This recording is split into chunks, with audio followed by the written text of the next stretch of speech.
Apartment 2F isn't empty, it's rewriting me, Reddit horror story. It all started with a water stain on the ceiling. That's how the story always begins when people try to make sense of the horrors in buildings like mine.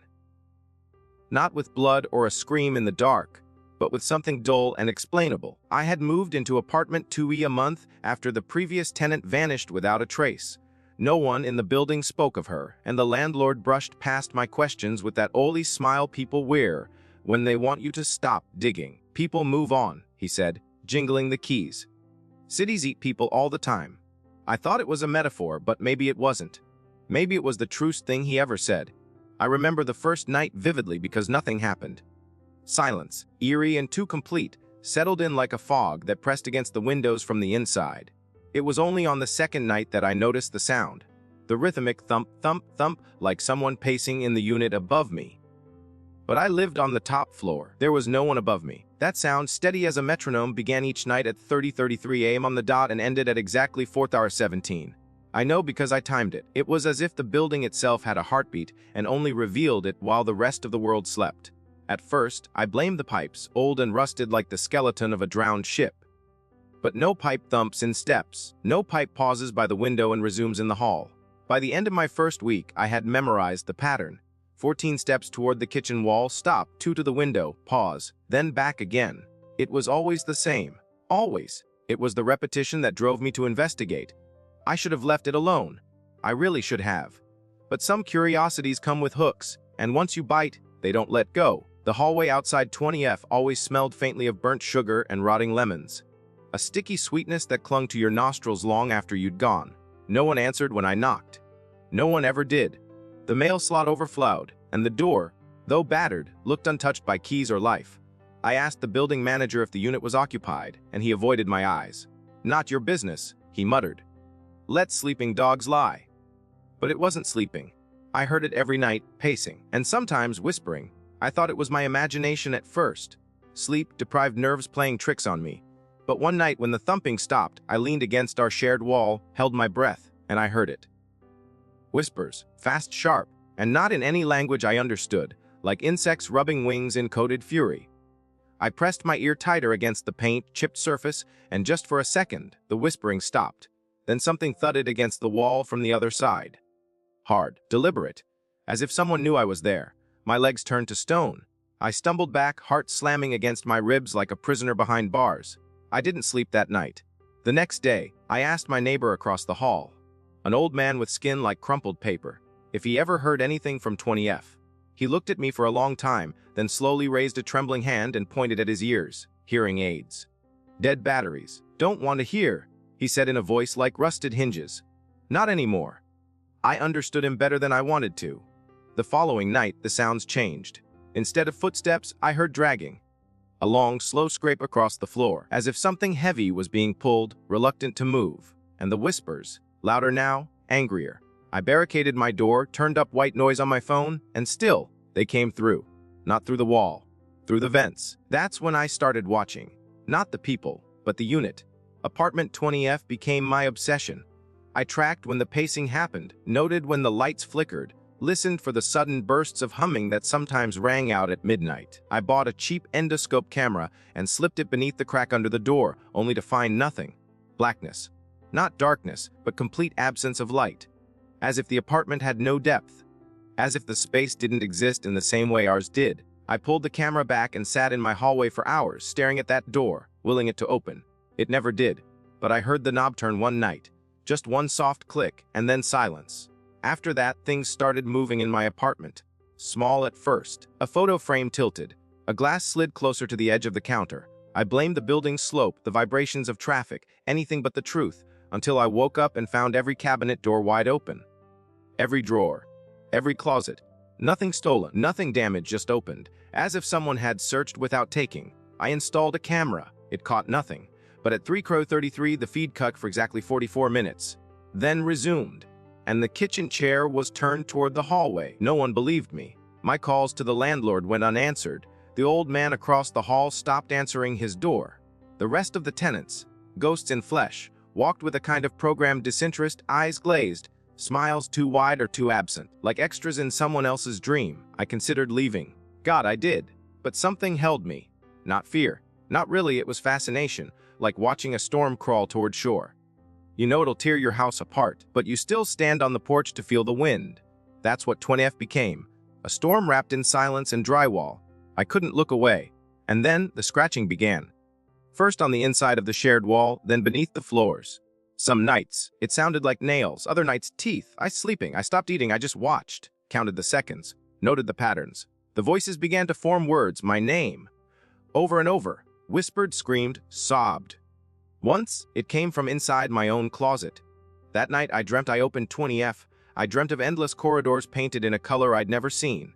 I dreamt of photographs that moved when you blinked, of doorways that blood, of a child's lullaby sung in reverse. I woke up with bloody fingerprints on my window, and when I went to wash them off, they were on the outside. I stopped going to work. The world outside felt flimsy, too bright, too loud.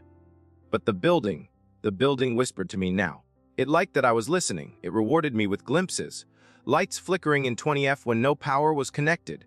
Shadows moving behind curtains that weren't there. And once a knock on my door at 3:33 a.m. 3 taps. I didn't open it, but I looked through the peephole and saw my own eyes staring back, smiling. After that, the rules changed. The pacing no longer happened just at night. It began at random hours, sometimes in reverse, sometimes upside down. Don't ask how I knew, but the sound had shifted, as if gravity itself bowed to something else within that apartment. One afternoon, I found my hallway light bulb unscrewed, just enough to flicker. Beneath it, a single word scrawled on the wall. OCK. I didn't. Not then. But I stood there for hours, hand raised, wondering what would happen if I did. Part of me wanted to. Craved it, like an itch deep beneath the skin. Something ancient and wrong whispered through those walls now. Not a presence, but a purpose. I wasn't the first to listen. I wouldn't be the last. Apartment 20FF wasn't just a room. It was a mouth, and we were all already inside it. We just hadn't realized it was chewing. Yet, I told myself I'd stop. I stood in front of that door to 20F with my hand raised for the third time that week, frozen in that horrible limbo between retreat and decision. I'd wake up with no memory of how I got there, just the sore ache in my shoulder from holding it mid-air too long. Something was drawing me, and every time I resisted, the building punished me in subtler ways. Lights in my apartment flickered exactly when I entered the bathroom. Faucets turned on by themselves at 4:17 a.m. The same time the footsteps always ended. My reflection once blinked when I hadn't. The mirror didn't crack or distort, it just lagged like a buffering video. At first, I was terrified. Then I began waiting for it. I wanted it to happen again. I needed to prove it wasn't just my unraveling mind, so I stopped fighting. I gave in. And that was the first real mistake. Because after that, it started acknowledging me. One night I woke up to find the hallway light on and the door to 20F slightly ajar. I didn't open it. I didn't need to. The gap was only 2 inches wide, but through it I could see nothing. No shadows, no interior, not even the faint shine of hallway light bleeding in. Just pitch, the kind of black that didn't reflect, didn't end. And in that black, I felt a weightless watching, a presence stretched so thin it could slip between atoms. It wasn't waiting for permission. It was inviting me to forget that I ever needed it. But the worst part wasn't the gap. It was the smell. The smell had changed. No longer burnt sugar or lemons, but something familiar, something warm and personal and wrong. It was the exact scent of my childhood bedroom, the one I hadn't seen in 20 years. I slammed my door shut so hard it shook the whole frame, then nailed it shut from the inside. But that didn't help, because the next morning there were fresh footprints on the floor, bare, adult-sized, damp, and leading from the kitchen to the bed, my bed. I spent the next day outside, sitting on a bench across the street, staring at the windows of 20F. Nothing moved. I kept my camera running on a tripod at the window of my apartment, pointed directly at the hallway. When I reviewed the footage, I saw something that made my blood slow. The door to 20F opened, only an inch. At precisely 3:33 a.m., and for a few seconds, a long hand reached out. Not to knock, not to grasp, just to rest gently on the doorframe. The fingers were impossibly thin, too long. They seemed to hesitate, trembling slightly, then retracted back into the dark. The door closed silently behind it. I rewound that segment 30 times. Each time it looked more human and less, like it learned how to mimic the form but forgot the feeling. And then I realized the camera's reflection in my window was slightly off. The tripod was tilted, but I'd leveled it. Someone, or something had moved it. Not to hide, but to hint. It wanted me to know it was aware. That it liked the game. I asked around again. The old man across the hall didn't speak this time. just looked at me with wet eyes and shut his door, whispering something under his breath. Not this time. Not again. Not this time. I didn't know what he meant until I checked the public housing records. There had been 17 tenants in 20F over the past 2 decades. Each stayed under a year. Some left mid-lease. One disappeared, just like the woman before me. Police reports were vague. Most had no sign of forced entry, no struggle. Just vanished. Their mail kept coming. Their phones went unanswered. One left a single voicemail before she was declared missing. It said, "It's not an apartment. It's remembering itself. And I think I'm next." Then static. I wanted to leave. I tried. Packed a bag, booked a motel 5 miles out. But the further I got from the building, the worse I felt. Physically sick. A migraine like nails behind the eyes, nausea in waves. I pulled over to vomit on the sidewalk and looked up to see a billboard that hadn't been there before. A photo of my building. Apartment 20F circled in red. Underneath IU lefty Samitage OPN. I turned the car around. Not because I believed the sign, but because I knew I'd left something open. The space in my mind that was meant for sense, for order, for belief. And now, something else had slipped in. That night I dreamed of corridors again. But this time I wasn't walking them. I was being walked through them. My legs moved, but I wasn't the one giving orders. The walls breathed. The carpet pulsed beneath my feet. Doors opened just before I reached them, revealing not rooms but vignettes. Tableaux of places I'd never been but knew intimately. A school hallway with lockers that whispered my name. A hospital room with me lying in the bed, smiling with someone else's teeth. A diner booth where 2 versions of me argued silently, and a third sipped coffee with both their voices. When I woke, the apartment was wrong. The walls had shifted slightly. My hallway curved. The bathroom door had moved to the opposite side, and when I looked in the mirror, it showed the version of the room I remembered, not the one I was standing in. That was the moment I knew. I wasn't in apartment 2E anymore. Not fully. I had slipped into a fracture of the building, a version remembered by something else. The layout matched the dream. The hum of electricity had a rhythm now. The air held pressure, like it was waiting for me to speak. And worst of all, the door to 20F was no longer across the hall. It was inside my apartment. It sat where my closet had been, innocuous as ever, but the brass number plate had changed. 20F black letters etched into a tarnished rectangle, glinting under light that came from no source I could find. I didn't open it, but I knew I would. Every time I closed my eyes, I saw it. And every time I tried to ignore it, the apartment made itself louder. Flickering shadows, misplaced objects, ceilings that bowed and pulsed. I realized I was being conditioned, not scared into action, but taught, trained, broken into, until the idea of opening the door no longer felt like a violation, but a necessity. And then, one morning, I heard my name, spoken clearly from behind that door, not whispered, not distorted, but said in my mother's voice. She died 10 years ago. That should have stopped me, but it didn't. Because I could smell her perfume, the one she used to wear on Sundays. I could hear the exact tone she used when I was 6 and scraped my knee. I reached for the handle, cold metal, familiar shape. My fingers wrapped around it without resistance, and the door creaked. Just a sliver open. Inside wasn't darkness. It was worse. It was a mirror. Not glass, but a room constructed entirely from reflective surfaces. The floor, the ceiling, the walls. Each one shimmered with images that moved independently. My face, over and over, but none of them matched my expression. One smiled while I wept. One screamed while I stood silent. One pointed at me while I stared straight. And then they all began to change. Each reflection twisted, their features bending into grotesque approximations of my face. Eyes too wide, mouth stretching ear to ear. And they began to chant in unison, not with sound but with movement, lips moving in perfect sync. You were always here. You just forgot. I slammed the door. Locked it. Pushed my dresser against it and backed into the kitchen, but the kitchen was gone. The apartment had collapsed inward, not physically, but conceptually. Every room now bled into another. The walls lost their corners. Space didn't behave. The laws of architecture bowed to the memory of something older than blueprints.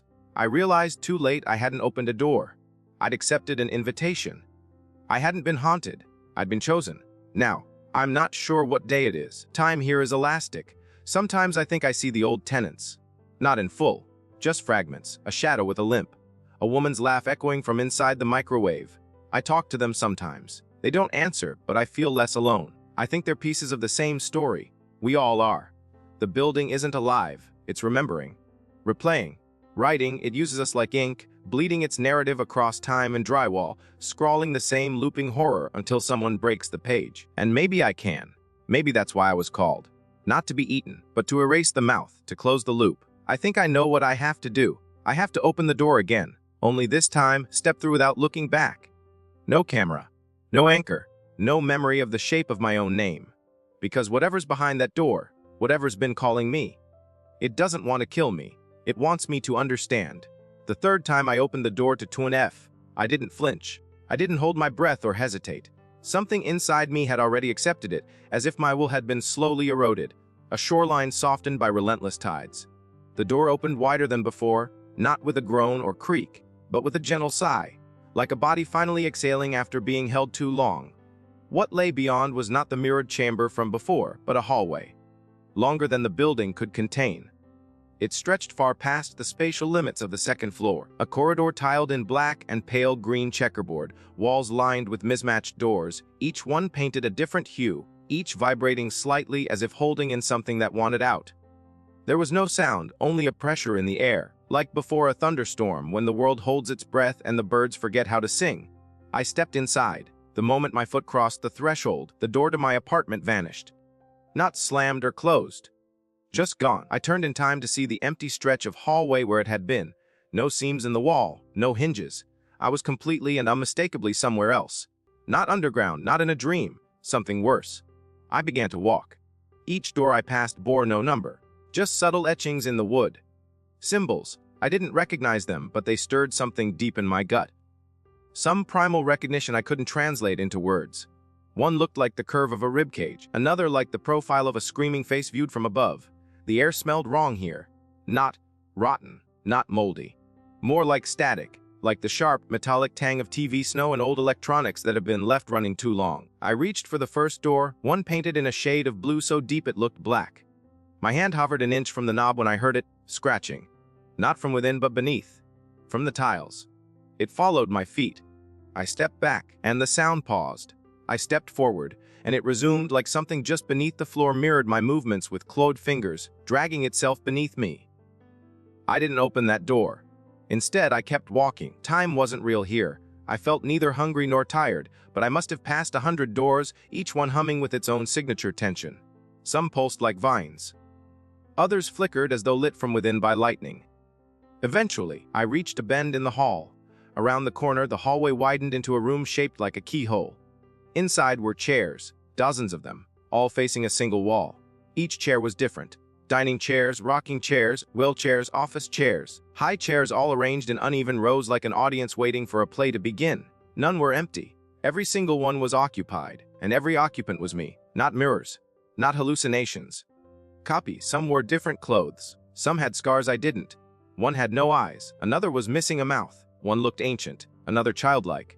But they were all me. Or versions of me pulled from timelines I had never lived. They didn't move. They didn't blink. They just stared at the far wall, unmoving, as though transfixed by something I couldn't see. I didn't want to look at the wall, but I had to. It was a screen, but not electronic.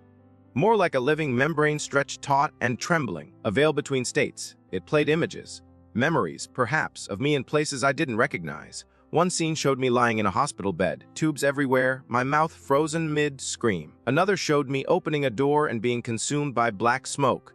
Another standing in front of a mirror, staring at my own reflection until it cracked, not from impact, but from shame. The screen pulsed between memories and possibilities, dreams and deaths I'd never experienced but somehow remembered. Each version of me in those chairs had lived one, was living one, and now watched the others locked in their own loops. That's when I realized this wasn't a room. It was a repository, a theater of selves, where every potential version of me was cataloged, observed, and endlessly replayed. I stepped between the chairs, looking at them one by one. Some wept silently. Some smirked. One tried to stand but couldn't. The legs were fused to the chair. They didn't speak, but they watched. Not the screen. Me. And I began to understand. Apartment 20F wasn't just a place. It was a lens. A fixed point in a fractured dimension. A node through which all possible versions of reality converged. A room that fed on identity, memory, and the very notion of self. And I'd opened the door wide enough for it to see me, to anchor itself through me. I wasn't lost inside it. I was it now, or at least part of it. That's when I felt something shift in my bones. A deep pull, like my skeleton was being slowly realigned by unseen hands. The room grew darker. The screen flickered once, then showed something new. My current apartment empty, lights off. But the door to 20F was now wide open, and a figure stepped out. It was me, but not. It wore my face, but its eyes were coal black, and its gait too smooth, too fluid. It turned to the camera and smiled. My smile, then turned toward my neighbor's door. Knocked 3 times. I screamed. I don't know why, but I screamed as though I could shatter this dimension with sound. The lights overhead exploded. The screen pulsed and went black. Every chair began to creak as the other versions of me slowly stood, and for the first time, they all looked away from the screen and toward me. That's when I ran. I don't remember how I found the exit. There was no logic to it. Just corridors that bent back into themselves, rooms that looped endlessly. I think I screamed my way out. Each time I howled, the world fractured slightly, and I kept running toward those cracks. At some point, I blacked out. When I was in my bed. In apartment 2E, the door to 20F was closed. Everything looked the same, but I knew better. The angles of the walls were just slightly wrong. The air too quiet. I stumbled to the mirror. My face looked normal, my body intact, but behind my eyes something watched back. I blinked. My reflection didn't. The world outside carried on like nothing had happened. Birds chirped, cars passed. I went to the corner store, bought eggs, nodded at the cashier. No one noticed anything wrong, but when I returned, the door to 20F had something new, a brass handle. I hadn't seen that before, and etched above it something that hadn't been there yesterday. My name? I didn't open it. Not yet. But I know it's waiting, and worse, I think it's leaking. I've noticed things in the building. The old man across the hall, gone. His door swings open, revealing nothing but a room filled with chairs. The landlord now speaks in echo, like a bad recording. My lights flicker in patterns, spelling symbols I no longer pretend not to recognize. I've started leaving notes for myself. Scraps of paper hidden behind outlets, taped under drawers. Notes like, "Don't sleep near mirrors." Or, "If the lights blink twice, it's watching." I keep one taped to my ceiling, so it's the first thing I see when I wake. You made it back, but which version? I don't know how many more days I can hold on. I've stopped dreaming, or maybe I never wake. The door to 20F pulses now just slightly, in time with my heartbeat. It knows I'm writing this. It wants me to share it, because that's the final piece of its puzzle. To be remembered, to be believed. It doesn't kill, it copies, consumes, becomes. And once you know that, you're already inside. Now, tell me something honestly. Have you ever looked at your reflection and seen it move first? I used to think madness was loud, that it crashed into your mind like cymbals or shrieked like violins at the edge of hearing. But I was wrong. True madness is quiet. It hums. It waits. It smiles at you in your own reflection, never blinking, always a step ahead. And if you stare long enough to start recognizing the subtle differences in how your mouth curves or how your eyes dilate, that's when it happens. That's when the thing behind the mirror starts thinking you are the copy. That's when it decides it's time to switch places. I've stopped using mirrors. All of them. I smashed the bathroom one first, then the one on the closet door. Even the black screen of the unplugged TV, it reflected too well. But it wasn't just the mirrors anymore. The windows at night, reflective. My laptop screen, glossy enough to catch the edges of movement that wasn't mine. I noticed them a few days after waking up from the corridor. My own reflection blinking twice while I only blinked once. And the smile a moment too early. Then too wide. I stared for 20 minutes at the glass door of the microwave before I realized what was wrong. It wasn't copying me anymore. It was waiting for me to catch up. I tried covering them. Towels, blankets, duct tape, anything. But somehow they came back, uncovered themselves.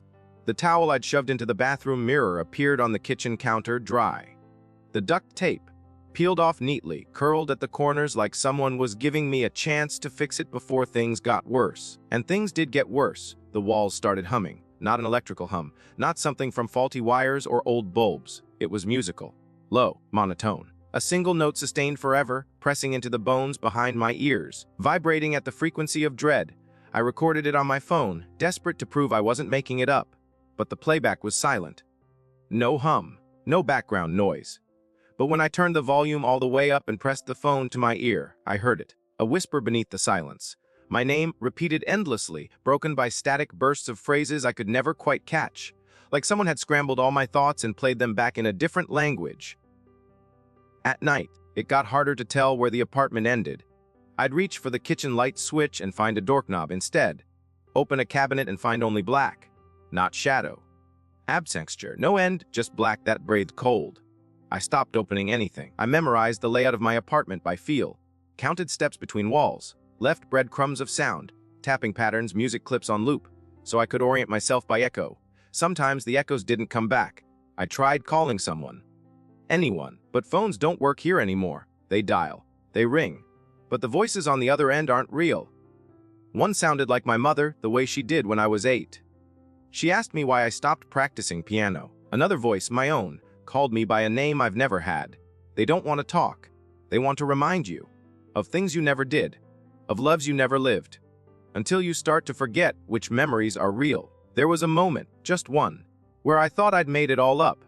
I was standing in the hallway, trying to breathe like a normal person again, telling myself that this was just trauma. Stress, a psychotic break from too many sleepless nights and too much paranoia. And then I noticed it. My shadow. It wasn't mine, it was delayed. A full second behind every movement. I waved. It didn't.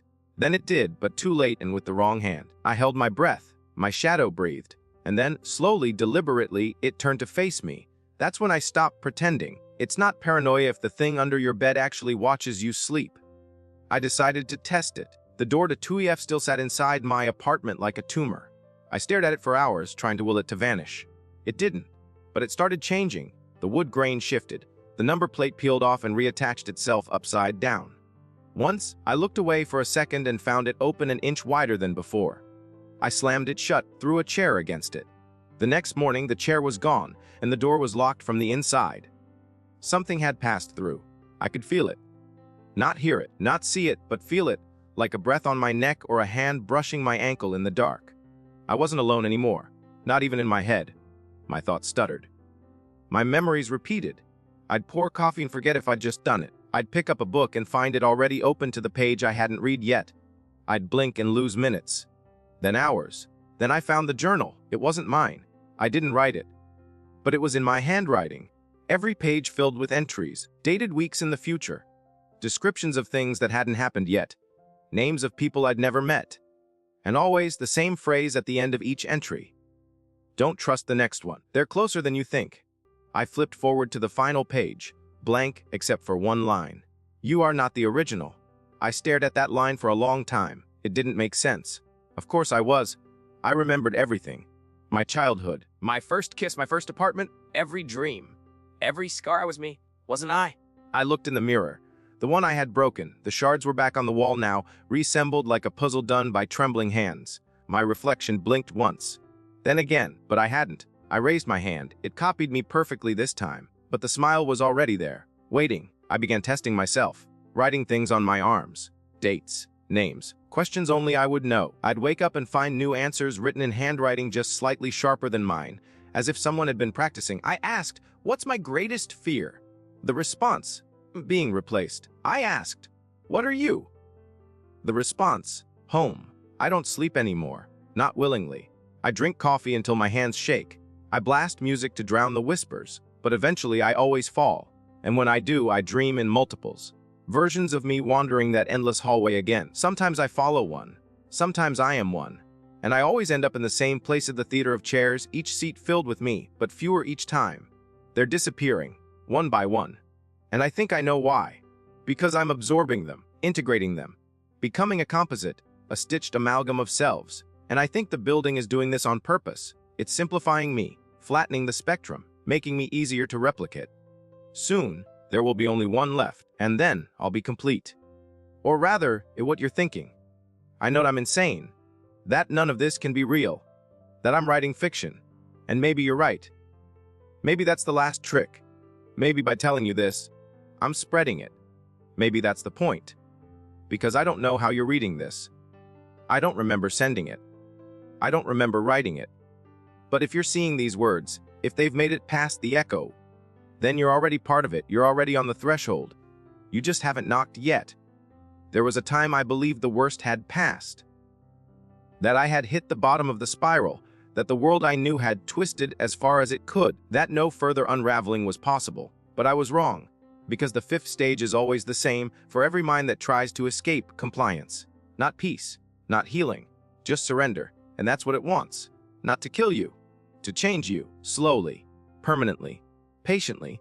I began noticing the compliance in little ways. I stopped checking the door to 20F, not because I was brave or numb, but because it no longer mattered. It was just there like a coffee table or a wall. Some nights it whispered, yes. Some nights it breathed. Some nights the knob turned 1/4 and stopped. But I didn't flinch anymore. I didn't react. And that's how I knew I was no longer fighting. I began eating at strange hours.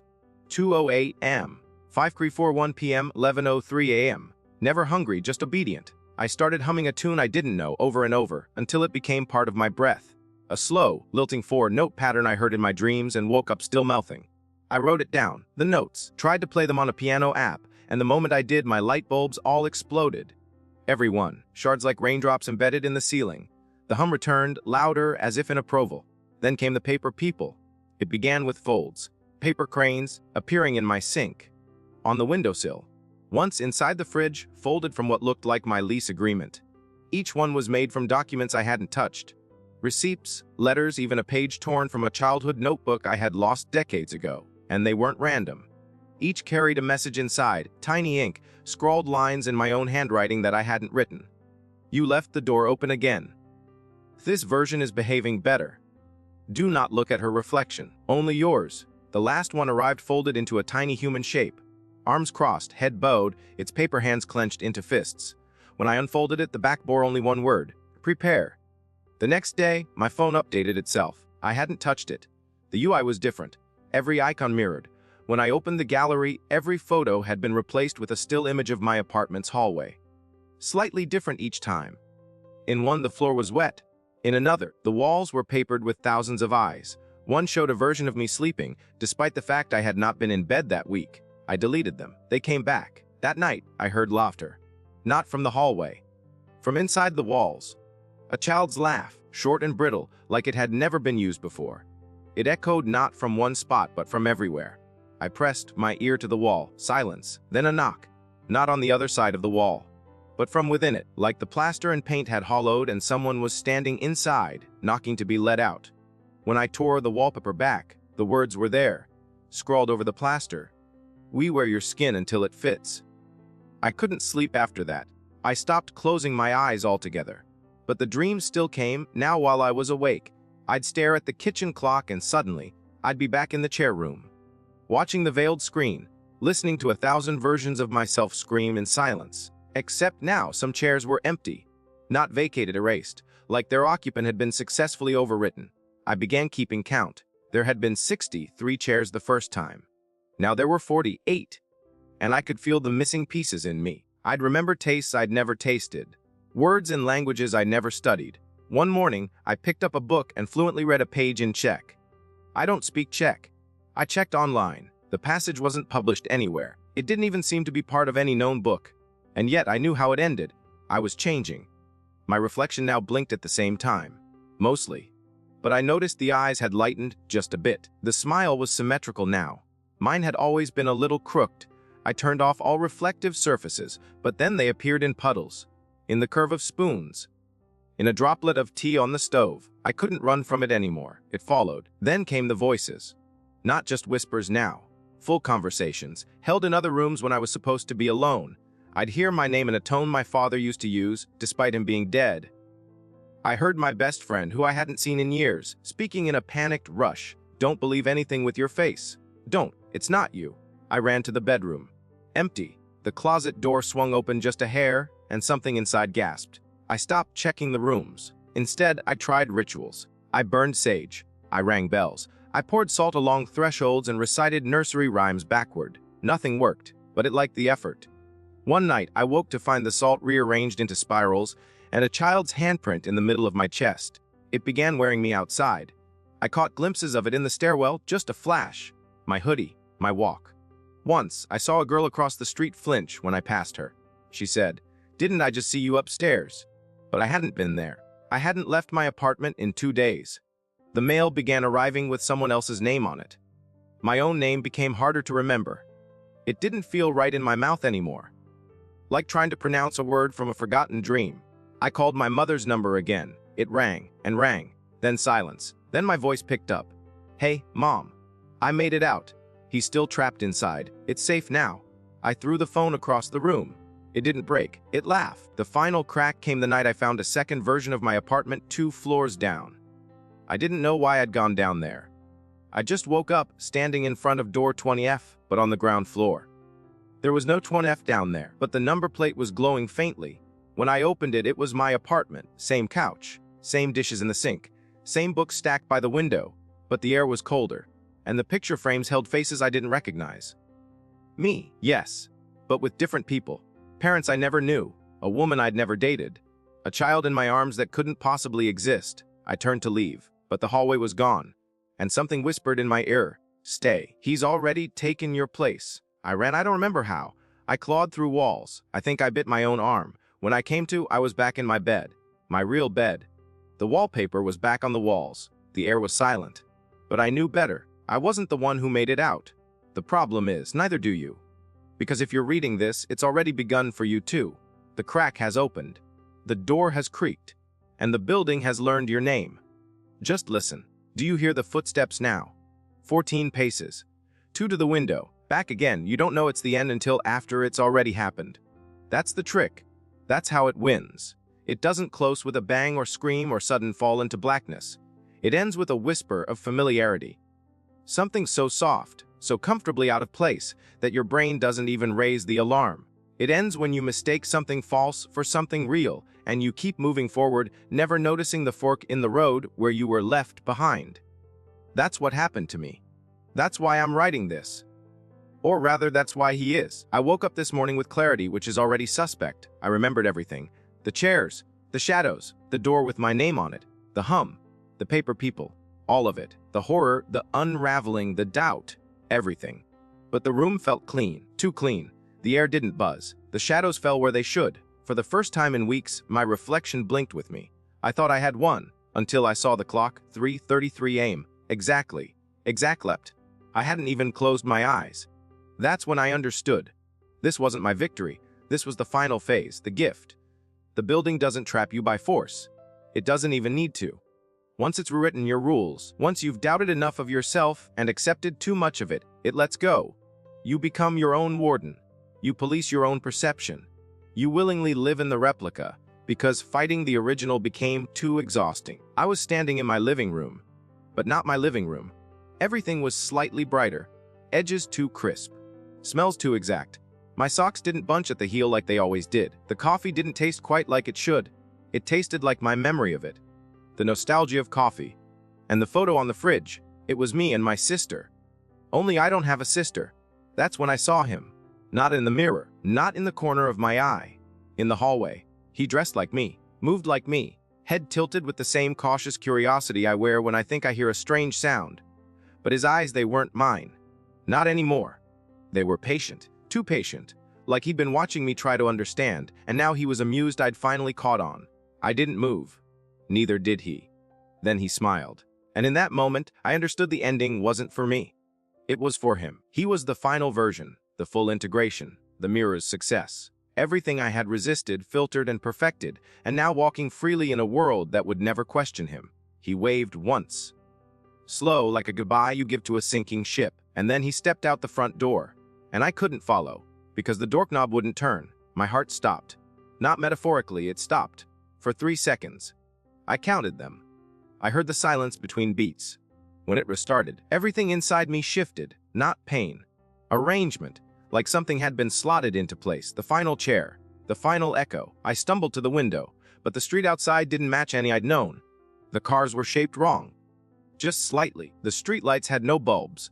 The stars in the sky were too bright. Too many, and worst of all, the people, they all moved in sync. Not exact, but rhythmically. Synchronized blinking, coordinated crossings, like dancers in a routine they weren't even aware of. And one of them was me, from 12 floors up. I saw him, saw me, holding a grocery bag, waving to a neighbor. Living the next scene, I screamed. No one looked up. That's when the walls began folding inward again. Not crush-shaping. The kitchen became the hallway. The bedroom became a memory of itself.